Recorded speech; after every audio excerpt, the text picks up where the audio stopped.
So Harry, we're here at the launch of the North East South game. You're going to be a manager back in the dugout. How's it feel? Yeah, looking forward to it. I love it. I love being around good ex-players, or I enjoy it. It's great to see them have the banter. We tell a few stories, have a laugh, and then we get down to the serious stuff of trying to win a football match. So, yeah, I'm really looking forward to it. I can't wait. You're doing the Southern team. Yeah. Robbie Fowler's managing the Northern team. First question I have to ask: who gets Jamie? Oh, he ain't capable. No, he's just had a knee replacement. I think his knees are. He had 9 operations on his knee when he was playing. So, and now he's just had a new knee fitted. I think so. He's definitely not in shape to play, unfortunately. But you've got some great players you can pick on. Who are the sort of names we can expect to see from I'm Southern? I'm hoping to drag Paolo Di Canio out of retirement. He'd be fantastic to have him back here because he played here as well as being, fantastic for me at West Ham. He played at Charlton as well, so I'd love to get Paolo to come and play. And when I saw him last year, he still looked as fit as a fiddle. So I watched a programme the other day, Premier League icons, Paolo Di Canio. My God, the goals he scored were out of this world. People like Zola, I love to get Zola here to play. He'd be great, wouldn't he? There's loads of great players around. I'm not sure about the old West Ham lads who we can dig out. Maybe Mark Noble might play, a legend at West Ham. He'd be fantastic. Jack Wilshere would be still a good player. Jack's played in Soccer Aid a few times. He'd be a good player still. So we'll go through all the names. I'm sure we come up with a good team. You just mentioned Paolo. I remember I was at that game against Bradford. Yeah. When he wanted to come off. Talk us through that one. Well, he'd had 3 penalties turned down. I actually watched that game not so long ago on Sky, and all 3 were penalties, and the referee turned them all down. He obviously didn't like Paolo Di Canio, and then the fault when he came and sat in front of me. He said, "I don't play no more." The referee, He sat on the floor in front of me with his legs crossed. We were getting beat by Bradford, and I'm telling him, "Paolo, get up, Paolo, we're getting beat here, get up, come on, stop," in so many words. And he finally got up and off he went and scored a goal. Then he got the penalty where him and Frank was the penalty taker, and Paolo was pulling the ball off him, and he ran up and scored the penalty. He was a genius. What a footballer, my God. I loved him, I really did. He was a challenge to me every day, and we had good days, bad days, where he'd come in a bad mood and he could make life difficult. But I just loved him as he was so professional, the way he lived, the way he trained, and how skilled, the ability he had was incredible. He was superb. Now on to the present day. We're sitting here the day after Eddie Howe's taken Newcastle to their first trophy, the first English trophy in 70 odd years. You had Eddie as a young man at Bournemouth. Just tell us what sort of job he's done. He's done a fantastic job, Eddie. He's did a great job at Bournemouth over the years.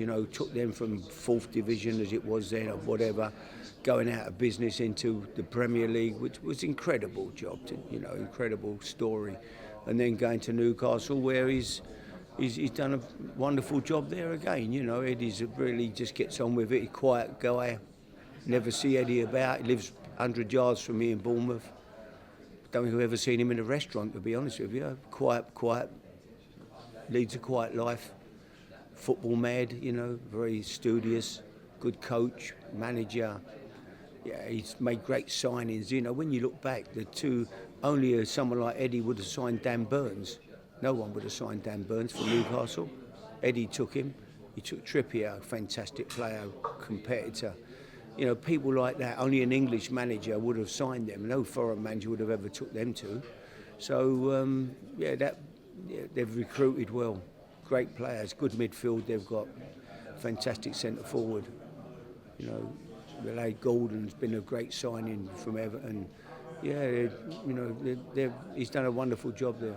And of course he was being talked about as an England manager. Yeah. Thomas Tuchel, we know's got it, and he's got it until the World Cup, so 18 months or so. Do you think after that Eddie might come in the reckoning, considering he's got a track record now? He should be the biggest certainty in history. He should have been the biggest certainty now. Whether he'd have left Newcastle at this time, I don't know. But if you were looking for an English manager, no disrespect to Tuchel, when he got it, Eddie should have had the job then, if he wanted it. Young English manager doing a great job at Newcastle. He'd be nailed on for that job, surely. Yeah. And of course, you know him. Do you think he'd rise to that challenge? Is it something he'd take on board? Yeah, he would do. Yeah, it wouldn't be a problem for him. He's quiet. He don't get carried away when they win. He don't get carried away when they lose. You know, he don't get too up, too down.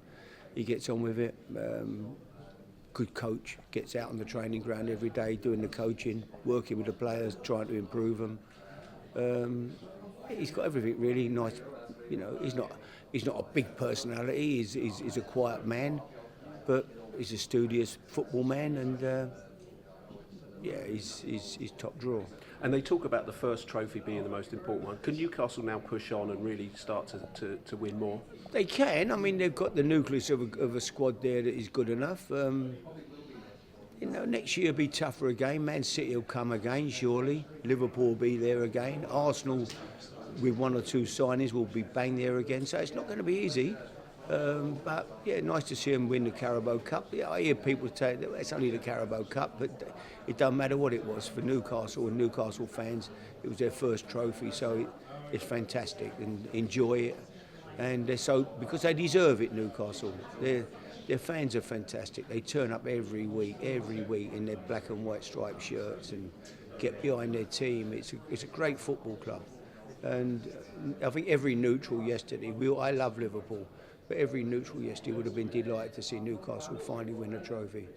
And of course, another team hasn't won a trophy for a long time. Tottenham, you know all about that. What do you make of what's going on at the moment? Well, they're disappointing. There's no doubt about that. It's been a shocking season, and they could get out of trouble by winning that cup, whatever it's called. You know, I'm not sure what Europa League. Europa League, and that's a door into the Champions League. Is that realistic?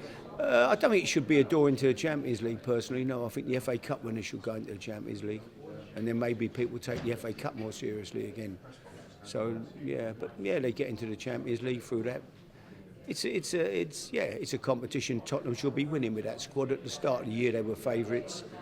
They'd still be looking at the teams in it. Nothing. I don't see anybody in it that's top draw. We ain't, you know, it's not like a Bayern Munich or a Real Madrid or anyone's. You know, that you look through the thing and they're all teams that are fifth or sixth in their leagues in other countries. So Tottenham have got the best squad in that. They should certainly, in my opinion, should go on and win it. Yeah. So hopefully they will. And of course, Ange Postecoglou, he's constantly under the cosh, isn't he? He's under pressure with questions about his future.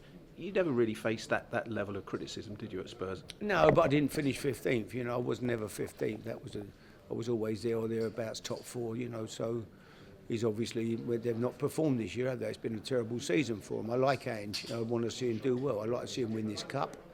If he does that, it'll give him time next year to hopefully do better in the league and in the other competitions. If he doesn't, I'm sure he'll come under severe pressure. Not that I want to see that for sure, but it will happen. And just finally, Daniel Levy's a man you know well. Again, the fans have started protesting about him.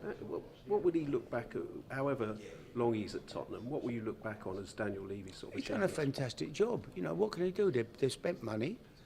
You know, he's built a fantastic stadium, incredible training ground. It's all there. They've spent money on the team. You know, they've gone out and spent. Have a look. They've all been bought. The right back's been bought. The left back was bought. The two centre halves were bought. The goalkeeper, the midfield player. They've all spent. They're all big money players. You know, Solanke was 60 million. They've not spent. They've spent money. You know, unfortunately, it's not worked out with them. The recruitment, you know, maybe has been not great or whatever in certain cases. But they've still got a squad there really that should be challenging. I looked at their squad at the start of the year. I said their search to finish top four. That's where I looked at. But they've had injuries and whatever. And they're nowhere near top four, unfortunately. But say winning this cup would hide a multitude of sins, really, if they could do it. Fantastic. Thanks, Harry. Well Thanks done. for your time. Pleasure. Cheers. Nice to see you. Thank you.